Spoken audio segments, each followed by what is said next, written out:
Hello दोस्तों, welcome to my YouTube channel माँ Saraswati coaching centre. मेरा नाम चंदन कुमार और मैं आज लेकर आया हूँ क्लास 10th का मैथ सब्जेक्ट का 10 VVI सब्जेक्टिव। दोस्तों, अगर ये सब्जेक्टिव आप बनाना सीख जाते हैं तो आपके एग्ज़ाम में 8 से 10 नंबर फिक्स हो जाएंगे दोस्तों। तो आइए पहला प्रश्न को हल करने जा रहे हैं। पहला प्रश्न है दोस्तों, 0.6 के ऊपर रेखा ब्रैकेट को P/Q के रूप में लिखना है। तो दोस्तों, ऐसा प्रश्न जब आपको मिले तो क्या करेंगे, जो अंक दिया है ऊपर में वैसे ही उतार देंगे और ये रेखा जितने अंकों पर दिए जाएंगे उतने 9 उतारना है। तो ये रेखा 1 अंक पर है तो 1 9 उतारना है दोस्तों। अब यहाँ से हमें ये दोनों को कॉमन लेकर के काट देना है। जब ये 6 को 2 से काटेंगे तो 2 तिया के 6, और जब ये 9 को काटेंगे तो 3 तिया 9, तो 2/3 क्या होगा दोस्तों, इसका आंसर होगा। दूसरा प्रश्न है दोस्तों, HCF 306,657 का 9 दिया है और LCM 306,657 का ज्ञात करना है। दोस्तों, आपको जब भी LCM और HCF वाला प्रश्न मिले तो सबसे पहले आपको एक फार्मूला लिखना है और वो फार्मूला है पहली संख्या गुने दूसरी संख्या बराबर LCM गुने HCF, LCM गुने HCF। तो दोस्तों, पहली संख्या आपको मानना होगा 306 गुने दूसरी संख्या 657 और LCM तो ज्ञात करना है दोस्तों, तो वाट कर देते हैं। और HCF दे रखा है 9। दोस्तों, हमें वाट का मान निकालना है। तो वाट का मान निकालने के लिए जो 9 ये गुना में है वो इधर की भागा में चले आएंगे। तो 306 गुने 657/9, जब आप इससे 9 से डिवाइड करेंगे तो ये कट कर आएंगे, 9 तिया 27 और 3 बचा 9 चक 36, यानी कि अब हमें वाट का मान निकल कर आएगा। जब आप 34 और 657 में गुना करेंगे तो आंसर आएगा 22,338 और ये मेरा आंसर होगा दोस्तों। तीसरा प्रश्न है, द्विघात बहुपद 2x² - 8x + 6 के शून्यांकों का योग ज्ञात करें। तो इसका आंसर हल करेंगे दोस्तों। जब आपसे शून्यांकों का योग और गुणनफल पूछे तो आपको फार्मूला याद होना चाहिए कि शून्यांकों का योगफल बराबर होता है -b/a। तो दोस्तों, यहाँ से पहले आपको जान लेना होगा कि जो सबसे पहले होते हैं वो ये होते हैं, दूसरा का b होते हैं और तीसरा में c होते हैं। तो -b कितना दे रखा है दोस्तों, -8। जब यहाँ माइनस रहे और यहाँ भी माइनस है तो ये अंक क्या हो जाते हैं, तो ये प्लस में हो जाते हैं। बटा a का मान कितना दे रखा है दोस्तों, तो 2 दे रखा है। जब आप इसे काटेंगे तो कितने बार में ये कट जाएंगे, 4 बार में ये कट जाएंगे। तो योगफल कितना निकल कर आया। जब इसका गुणनफल निकालेंगे तो गुणनफल होता है अल्फ़ा इंटू बीटा और इसका सूत्र होता है c/a।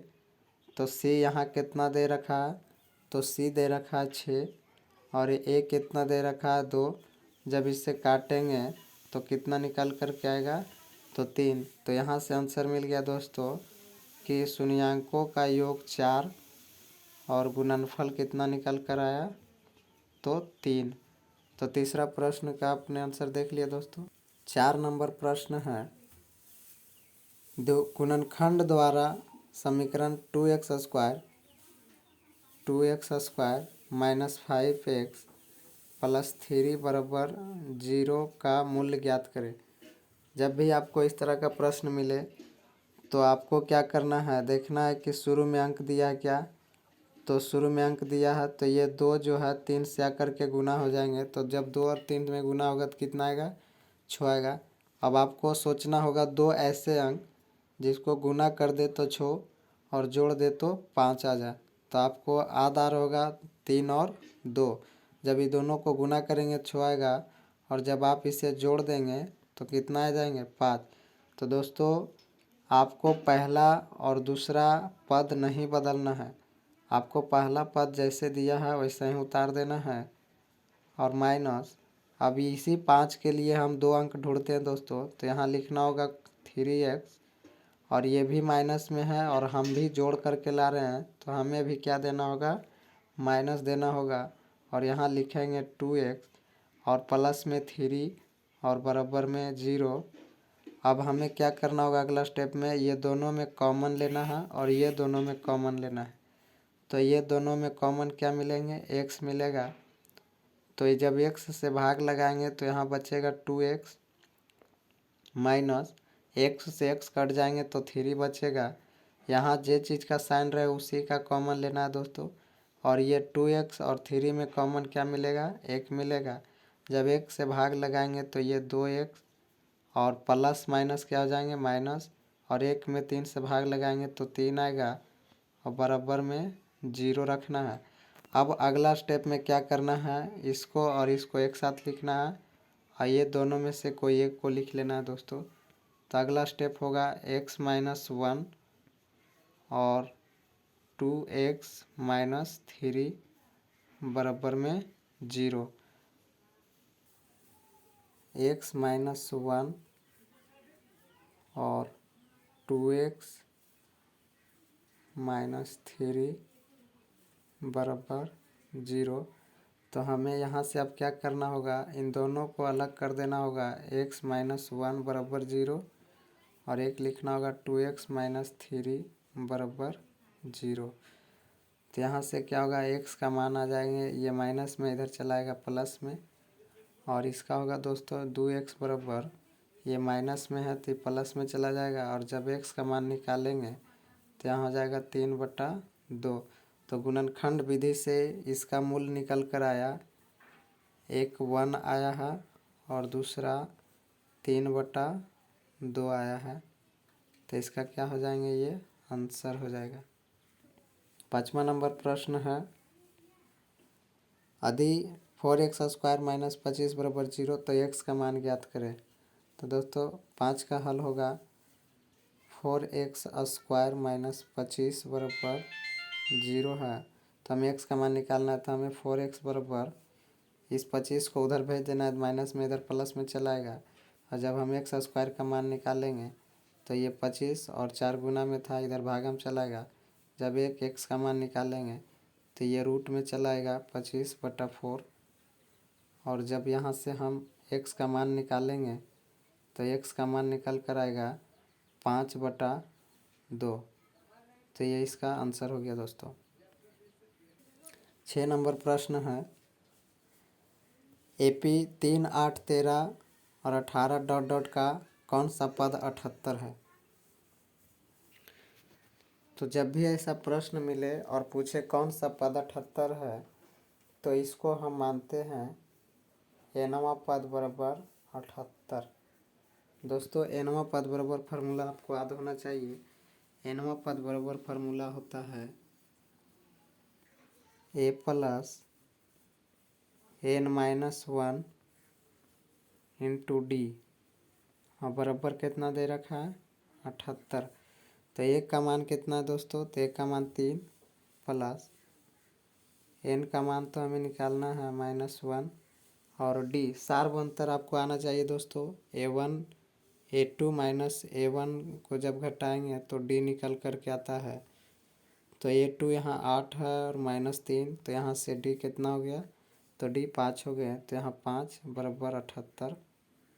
दोस्तों यहाँ क्या करेंगे कि या तो 3 को उधर भेज दीजिए, तो हम जब यहाँ निकालेंगे n-1 इंटू 5, तो 3 इधर प्लस में दोस्तों उधर चला जाएगा माइनस में, तो इधर बच जाएंगे 75।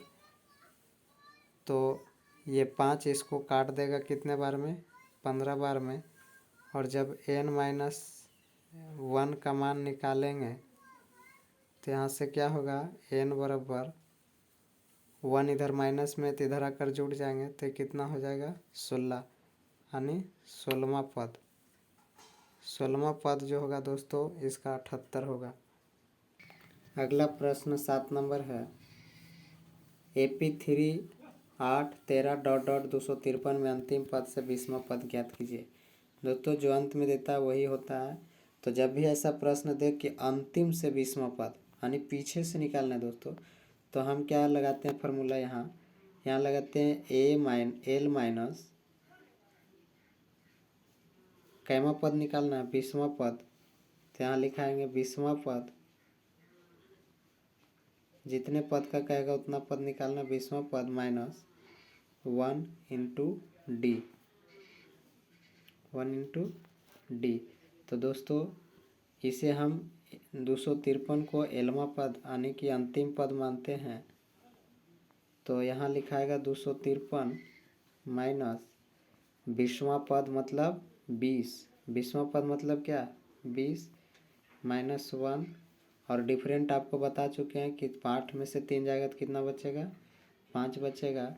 तो 253 माइनस 20 में से 1 या कितना बचेंगे 19, और 19 बचे कितना हो जाएंगे तो 95, 19 बचे 95। जब 253 से 95 घटाएंगे तो कितना बचेगा 158। तो इस एपी का अंतिम से 20वां पद कितना होगा दोस्तों 158। 8 नंबर प्रश्न है। दिए हुए आंकड़ों 18 13 17 12 16 19 की माध्यिका ज्ञात करें। दोस्तों जब भी आपको माध्यिका निकालना हो तो सबसे पहले आपको या तो आरोही या अवरोही क्रम में डाटा को सजा लेना है। तो हम आरोही क्रम में सजाते हैं। आरोही क्रम मतलब बढ़ते हुए क्रम। तो 12, उसके बाद 13, उसके बाद 16, फिर क्या आएंगे 17, फिर आएंगे 18 और उसके बाद आएंगे 19। और दोस्तों इसमें सबसे पहले गिन लेना ये कितने अंक है। तो 1 2 3 4 5 6। तो आपको जोड़ा लगा देना है, 3 इधर और 3 इधर। दोस्तों यहाँ बीच में कोई नहीं बचा, तो जो जोड़ा के सबसे इसका अंतिम अंक होगा और जो इसका सबसे अंतिम अंक होगा ये दोनों को जोड़ देना है। मतलब 16 प्लस 17 और दोनों को 2 से डिवाइड कर देना। जब 16 और 17 को जोड़ेंगे तो कितना आएगा, तो यह आएगा 7 6 13 3 हाथ में 1 2 1 3 बटा में 2। और जब 33 को 2 से काटेंगे तो आंसर निकल कर कितना आएगा दोस्तों, 33 का आधा कितना होता है 16.5। तो इसका राइट आंसर क्या होगा 16.5। जब भी माध्यिका कहे तो सबसे पहले आपको आरोही क्रम में सजाना है, उसके बाद जोड़ा लगा देना है। अगर बीच में फूट बच जाए तो वही आंसर होगा, और नहीं तो एक अंक इसका लेना एक अंक इसका और दोनों को जोड़ करके 200 भाग लगा देना। 9 नंबर प्रश्न है दोस्तों। 9 नंबर प्रश्न है। किसी बेलन का व्यास डी दे रखा है 42, तो डी से क्या निकालेंगे त्रिज्या 21 सेंटीमीटर। अगला ऊंचाई दे रखा है एच, कितना दे रखा है 10 सेंटीमीटर। तो इसका आयतन ज्ञात करें। तो बेलन का आयतन क्या होता है दोस्तों, तो बेलन का आयतन बराबर होता है भी बराबर होता है पाई आर स्क्वायर एच। तो पाई का मान क्या लेना है 22/7 इंटू आर स्क्वायर मतलब 21 इंटू 21 गुने एच कितना रखना है 10। तो ये 7 से ये कट जाएंगे 3 बार में। अब क्या करना है 22 गुने 3 गुने 21 और गुने 10, ये सब को इंटू करना है दोस्तों। तो कितना आएगा 22 3 66 और 21 दहें के 210। जब 66 और 210 में गुना करेंगे तो आंसर निकल कर के आएगा 13,860 सेंटीमीटर क्यूब, क्योंकि ये घन निकला है। तो ये क्या होगा आंसर हो जाएंगे दोस्तों। 10 नंबर प्रश्न है। दो संख्याओं का मासा 145 तथा लासा 2175 है। यदि इनमें से एक संख्या 725 है तो दूसरी संख्या ज्ञात करें। दोस्तों मैं आपको बता चुका हूँ, जब भी एलसीएम एचसीएफ वाला प्रश्न दिखे तो आपको लिखना है फर्स्ट संख्या इंटू सेकेंड संख्या बराबर एलसीएम गुने एचसीएफ, एलसीएम गुने एचसीएफ। ये प्रश्न संख्या 10 है दोस्तों। तो फर्स्ट संख्या कितना दे रखा है तो फर्स्ट संख्या दे रखा है 725, सेकेंड संख्या तो हमें निकालना है।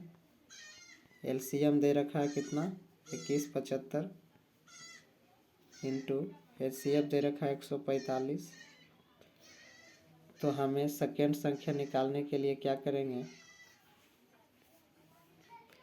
सेकेंड संख्या निकालने के लिए हमें करना होगा ये 725 से 2175 में भाग लगा देना दोस्तों।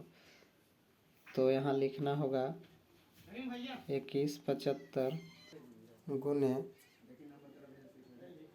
145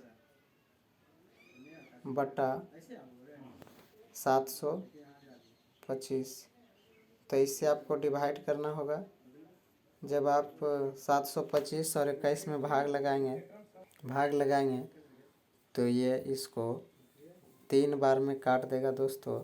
और जब 3 को 145 से गुना करेंगे तो आंसर निकल कर आएगा 5 15 5 आदमी 14 42 और 1 43 435 मेरा सेकेंड संख्या निकल करके आ जाएंगे। तो दोस्तों आपको 10th क्लास मैथ का 10 VVI सब्जेक्टिव बता दिया गया। अगर आप इस वीडियो को अंत तक देखे हैं तो आपको काफ़ी अच्छा लगा होगा। और अगर ये वीडियो आपको अच्छा लगा है तो मेरे चैनल को सब्सक्राइब करें, लाइक करें एवं दोस्तों तक ज़रूर भेजें। और दोस्तों मैं इसी तरह के 10th क्लास से जुड़ी सभी विषय के लिए VVI सब्जेक्टिव, ऑब्जेक्टिव एवं मॉडल पेपर करा रहा हूँ दोस्तों। तो चैनल को सब्सक्राइब करना बिल्कुल ना भूलें। धन्यवाद।